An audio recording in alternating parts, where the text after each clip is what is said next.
রাজাকারদেরকে, কারা নাকি রাজাকার, চিহ্নিত যুদ্ধাপরাধী, ওই যে পোস্টার সরানো নিয়ে হয়েছে না, চিহ্নিত যুদ্ধাপরাধী। শেখ হাসিনার বিচারে যদি নাকি কেউ চিহ্নিত যুদ্ধাপরাধী কেউ মেনে নেয়, তাহলে এতিমের টাকা আত্মসাতেরটা তো মেনে নিতে হবে, খাম্বা নিয়ে যেগুলো বলে সেগুলো তো মেনে নিতে হবে, তাই না? মানবেন নাকি? সাকা চৌধুরী তো জামাত করতো না, তারটা মানবেন? মানে একটু মানবেন না, এটা তো হইতে পারে না। আমি শেখ হাসিনার কোনো বিচারই মানি না। এই যে আমাদের যে গল্প সাজিয়ে দিয়ে দেওয়া হয়েছে, এই ন্যারেটিভটা আওয়ামী লীগের ন্যারেটিভ, ইন্ডিয়ান ন্যারেটিভ।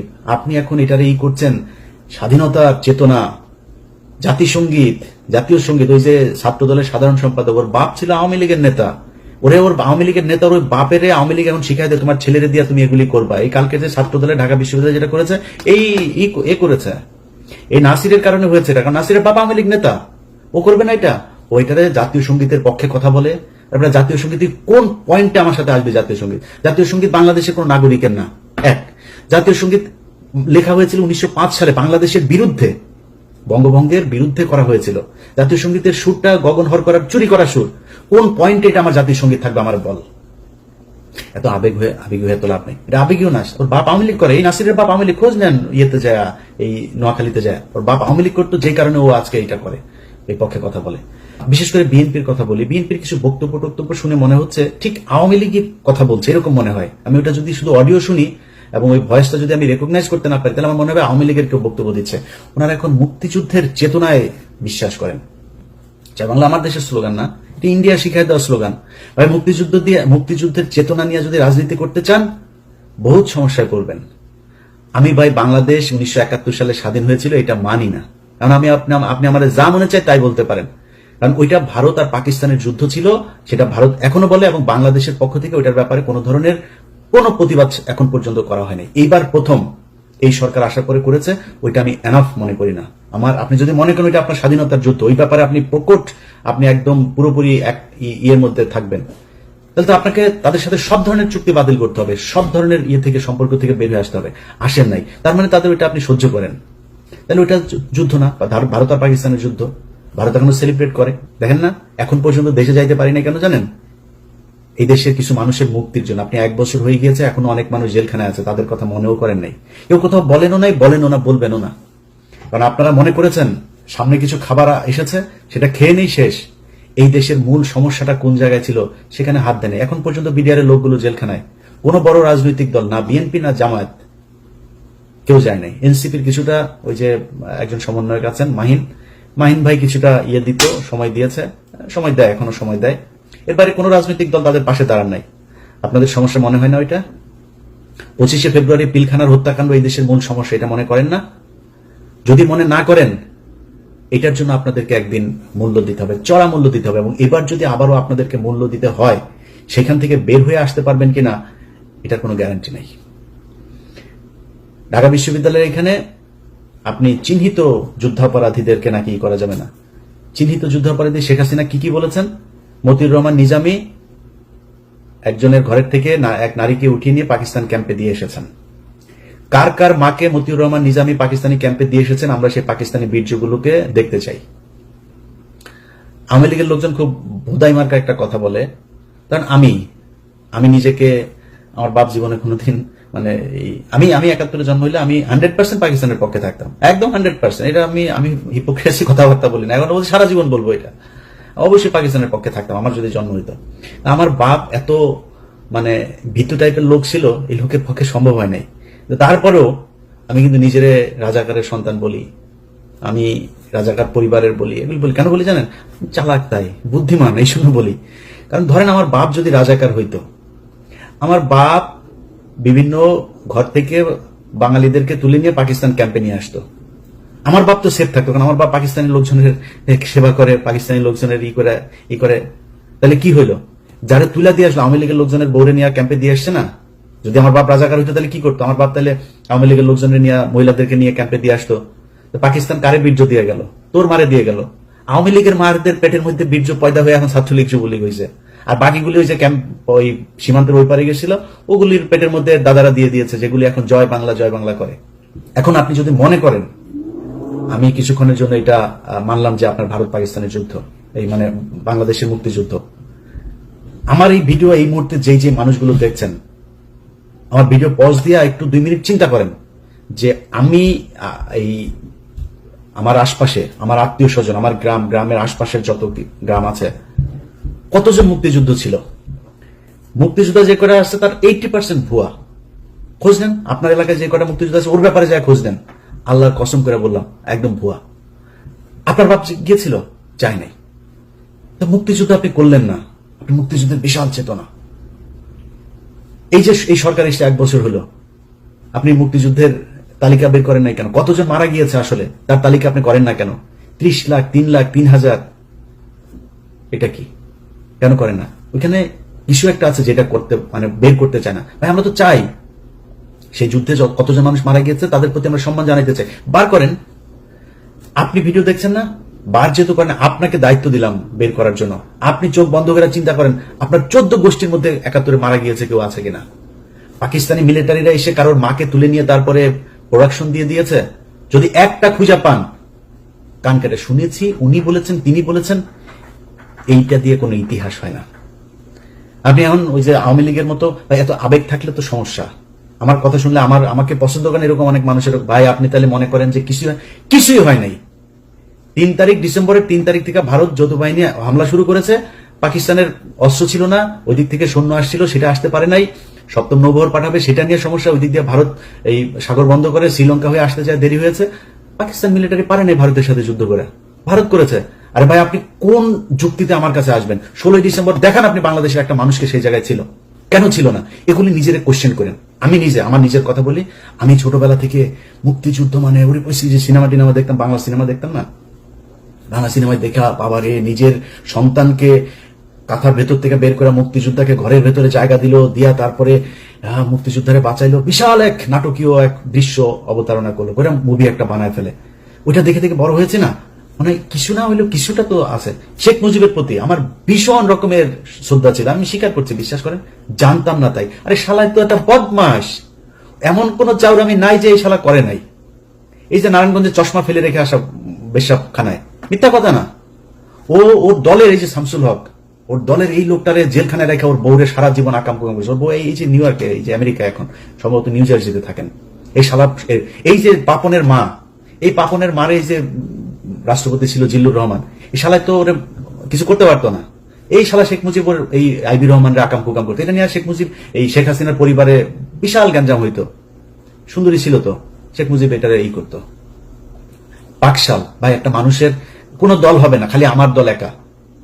30,000 মানুষের আপনি জাসদের মারলেন, আপনি দুর্ভিক্ষ করলেন, এত মানুষ মারা গেল, আপনি কোন দিক থেকে তার পক্ষে কথা বলবেন বলেন? তারপর ওই যে 7ই মার্চের ভাষণ শুনলে আমার নিজের লোম দাঁড়ায় যেত ভাই। ছোটবেলায় আস্তে আস্তে, বিশেষ করে কয়েকটা বই পড়ার পরে ভাই আস্তে আস্তে বুঝলাম ঘটনা তো আসলে অন্য কিছু। আপনি বিএনপির লোকের বই পড়ার দরকার নাই, জিয়াউর রহমানের লেখা বই, তারেক রহমানের লেখা বই পড়ার দরকার নাই। আপনি মেজর জলিলের বইগুলো খালি পড়েন, ছোট ছোট চটি বই, অরক্ষিত স্বাধীনতায় পরাধীনতা সহ 3-4টা বই আপনারা পড়বেন, পিডিএফ আছে। মেজর জলিলের খুব ছোট ছোট বই পড়লে বুঝবেন যে মুক্তিযুদ্ধ আসলে কি হয়েছিল, কেন 15ই মে এপ্রিল পর্যন্ত এই দেশে ভারতীয় সেনাবাহিনী থাকবে, কেন 16ই ডিসেম্বর এটা হইতে পারবে না। সো এগুলো হচ্ছে আমাদেরকে গেলানো হয়েছে মুজিববাদ প্রতিষ্ঠা করানোর জন্য। আমি আপনার সাথে মানে ফাউল তর্ক করতে চান, আপনাকে আমি কয়েকটা ক্লু ধরাই দিলাম, আপনি খোঁজ নেন। আপনার গ্রামে, আপনার আত্মীয় স্বজন, আপনার প্রতিবেশী, যত চারিদিকে যতটুকু কানেকশন আপনার আছে, খুঁজে বার করেন যে পাকিস্তানের মিলিটারিরা এসে কারোর মাকে আকাম করিয়া গিয়েছেন। আমার একটু জানাবেন প্লিজ। কারোর বাড়িতে এসে পাকিস্তানের বাংলাদেশের মুসলমানকে এসে তারপরে মেরেছে। হ্যাঁ, অনেক হিন্দু মেরেছে, এটা সত্যি কথা। কারণ যুদ্ধটা তো ভারত পাকিস্তান, পাকিস্তানি বাহিনী জানতো, পাকিস্তানি সরকার জানতো যে আগরতলাতে গিয়ে শেখ মুজিব কি গ্যাঞ্জাম করে এসছে, কি ষড়যন্ত্র করে এসছে। সেই কারণে তাকে ক্ষমতায় বসতে দেওয়া হয় নাই। যে এর দিলে তো এই তো ইন্ডিয়ার কাছে বিক্রি করে দিবে দেশ, এজন্য করা হয়নি। কিন্তু আমরা যদি স্বাধীনতার কথা বলেন, আলটিমেটলি পাকিস্তানের রাজনীতিবিদরা যে পরিমাণে করাপ্টেড, আমাদের মতোই, এই দেশ এমনি টিকতো না। পাকিস্তান এখন দেখেন এখনো ভাগ হইতে যাচ্ছে, এই দেশ টিকতো না, ইন্ডিয়াও টিকবে না, টুডে টুমরো এটা টিকবে না, আপনার বলে রাখলাম। তো আমরা স্বাধীন হইতেই হতো। তো এখন এগুলি যদি করতে আসেন ভাই, আমি আগেই যেটা বলছিলাম যে আমি দুর্নীতি টুর্নীতি এগুলো নিয়ে ভাই আমার কোনো ইন্টারেস্ট নাই, এটা করবেনই। অনেক মানুষ এসে বলতে পারে, ইলিয়াস ভাই আপনি দুর্নীতির বিরুদ্ধে কিছু বলেন, চাঁদাবাজি নিয়ে কিছু বলবেন না। ভাই যার সুযোগ নাই সে চাঁদাবাজি করে না, যার সুযোগ আছে, আমি তো দেখছি তো একজন ম্যাডাম, নাম বললে চাকরি থাকবে না, ম্যাডাম দ্বিতীয় শেখ রেহানা হতে যাচ্ছেন। নাম আর বললাম না, ম্যাডাম দ্বিতীয় শেখ হাসিনা হতে, শেখ রেহানা হতে যাচ্ছেন। ম্যাডামের স্বামী নাই, এবার খুঁজে বার করেন গিয়ে যান। যা করতেছে ভাই, আমার এখন যদি নাকি আমি করতে যাই এক এক করে, যদি আমার কোনো বন্ধু থাকবে না ভাই, এত প্রেশার নিতে পারবো না, দরকার নাই। সো এই দুর্নীতি মুর্নীতি না যারা আমার বলতে বলেন চাঁদাবাজি টাদাবাজি নিয়ে, ভাই অনেক করেছি, আর না ওগুলিতে যাইতে পারবো না। বাট এই যে ইন্ডিয়া আমার রক্তের মধ্যে কিন্তু লেখা ভাই, আপনি আমার আব্বা হইলেও আপনার কিন্তু আমি ন্যাংটা করে ফেলবো। আপনি এই যে এই জাতীয় সঙ্গীতের পক্ষে কথা বলবেন, স্বাধীনতার চেতনা কথা বলে তারপরে মানুষের ওই যুদ্ধাপরাধী ট্যাগ দেওয়ার চেষ্টা করবেন, পাশার চামড়া উড়াই ফেলবো। দুই চোখে সরিষার মতো ফুল দেখতে থাকবেন। আপনার মতো কত বালছাল এগুলি, আপনার নেতাদের কত বড় বড় নেতা ইলিয়াসের সাথে আইসা ভাই ভাই কিছু বলি না, বললে যদি চাঁদাবাজি নিয়ে কথা বলা শুরু করি একটাও দাঁড়াইতে পারবেন না। সব কটার জিনিসপত্র এগুলি সারাদিন আসতেই থাকে ভাই এখানে আমার এটা করেছে ওইটা করেছে।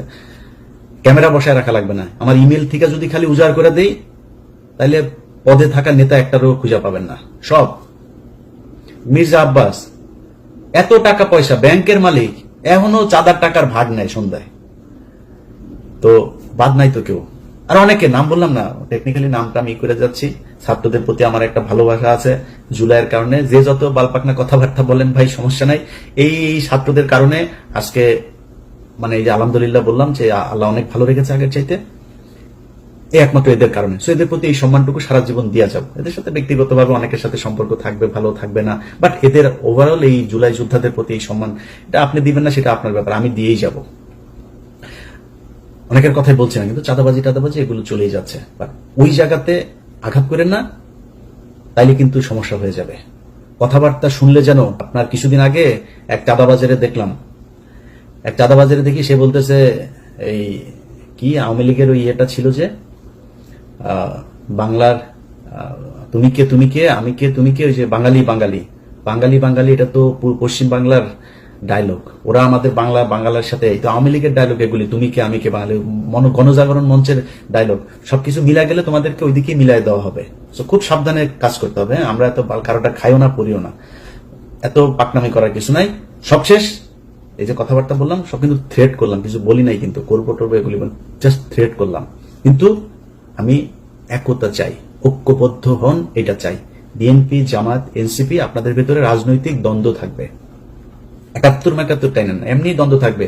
কে কটুক চাঁদাবাজি করেন, কে কটুক দখলবাজি করেন, কি করেন, এটা জনগণ রায় দিয়ে দিবে, জনগণের উপরে ছেড়ে দেন। আপনি যদি মনে করেন যে না আমি জামাতের চাইতে ভালো হইতে চাই, জামাত যদি মনে করেন আমি বিএনপির চাইতে ভালো হইতে চাই, তাহলে বিএনপির চেয়ে ভালো কাজ করেন, এমনি আপনি ভালো থাকবেন, এমনি পাবলিকের ভোট পাবেন। এগুলো নিয়ে কথা বলতে চাই না, কিন্তু কোন দল যদি এই মুক্তিযুদ্ধের নামে যদি নাকি আবার ফের বিভাজনের চেষ্টা করে, তার বিরুদ্ধে কিন্তু সরাসরি দাঁড়াবো।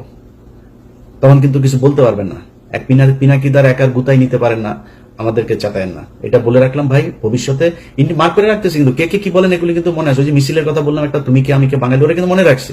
এই যে জাতীয় সঙ্গীতের কথা মনে রাখছে, কিন্তু যখন যেখানে হাতে কোনো কিছু পাওয়া যাবো ছেড়ে দেবো। পৃথিবীর কেউ তারেক রহমান ফোন করলেও শুনবো না, ছেড়ে দিব তখন। তো তখন কান্নাকাটি করে লাভ হবে না, আগেই বলে রাখলাম খুব সাবধানে। এই মুক্তিযুদ্ধের বালের যুদ্ধ নিয়ে এত বেশি পাকনামি করা যাবে না। এটা দেশ স্বাধীন হওয়া দরকার ছিল, কেমনে হয়েছে এটা নিয়ে আমরা তর্কেই যেতে চাই না। তর্কে গেলে তর্কে আসেন, আমি বই পুস্তক দিয়া দলিল দিয়া তারপরে বুঝাই দিব যদি যেতে চান তর্কে, বাট তর্কে আমি যেতে চাই না। এটা নিয়ে দেশ স্বাধীন হয়েছে, বেটার। আমরা এখন একটা দেশ পেয়েছি, এই দেশে যারা যারা যেইভাবে ছিল পিছনের ইতিহাস নিয়ে ঘাটাঘাটি বাদ দিয়া দেশটারে কেমনে আগানো যায় সেটা নিয়ে চিন্তা করেন। রাজনৈতিক দলগুলোর ভেতরে আমি খুব মানে এত বেশি এই যে ডিজিএফআই এবং রয়ের এরা মানে উদ্দেশ্য প্রণোদিত ভাবে কিছু, এনসিপির উদাহরণ যে একটা আছে, ওর নামটা কি, এই হুদাই খালি গুতায়, বিএনপির গুতায়, জামাতকে গুতায়। বিএনপির কয়েকজন আছে, এগুলি হুদাই খালি জামাতকে গুতাবে, এনসিপি গুতাবে। আমি মাঝখানে একটা করলাম যে ভাই খালেদা জিয়াকে নিয়ে, জিয়াউর রহমানকে নিয়ে আজে বাজে কথাবার্তা, তা আমি এটা নিয়ে একটা পোস্ট করলাম। পোস্ট করার পরে সার্জিস আমাদের কল করলো, বললো যে ভাই আমাদের ভিতরে আমরা কি কেউ বলেছে এটা নিয়ে কোনো কথা? আমি বললাম যে এটা নিয়ে যে আলোচনা হচ্ছে, তাহলে কে কে বলেছে এটা? বলে ভাই আমাদের ভিতরে তো কেউ বলে না, আমাদের কেন্দ্রীয় আপনি দেখেন হাসনাত, আমি, নাহিদ, মাহফুজ বা কেউ, আমরা কেউ বলি না এটা নিয়ে। আমি দেখলাম আসলে বলে নাই। তো সার্জিসের ভিতরে তার মানে এটা নিয়ে তার উদারতা আছে। আপনারা সবাই বসেন ভাই, কোনো কিছু নিয়ে যদি সমস্যা হয় আপনারা বসেন, বসে তারপরে ঠিক করেন, এই জায়গাগুলোকে ঠিক করেন। কারণ এটা মাথায় রেখেন যে